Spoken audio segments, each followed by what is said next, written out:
திமுக நாடாளுமன்ற உறுப்பினர்கள் பாஜகவிற்கு ஆதரவாக செயல்பட்டு வருவதாக தூத்துக்குடி நாடாளுமன்ற தொகுதியில் அதிமுக வேட்பாளருக்கு ஆதரவாக பிரச்சாரம் செய்த முன்னாள் அமைச்சர் சண்முகநாதன் விமர்சனம் செய்துள்ளார்.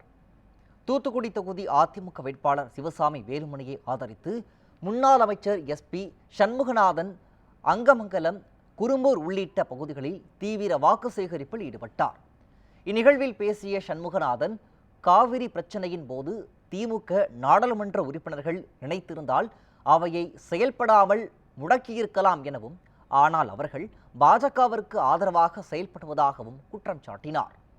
மேலும் தமிழ்நாட்டின் தைரியமிக்க தலைவர்களில் வரிசையில் எம்ஜிஆர், ஜெயலலிதாவிற்கு பின் மூன்றாவதாக எடப்பாடி பழனிசாமி உள்ளதாகவும் SP சண்முகநாதன் பெருமிதம் தெரிவித்தார். திமுகவுக்கும் பாரதிய ஜனதாவுக்கும் இருக்கின்ற ஒரு கள்ள உறவால் ஸ்டாலின் என்ன செய்தார்? எதிர்கட்சியாக இருக்கிறது வரைக்கும் மோடியை கோ பேக் என்று சொன்னார். தமிழகத்திற்கு மோடி வந்தால் என்ன சொன்னார்?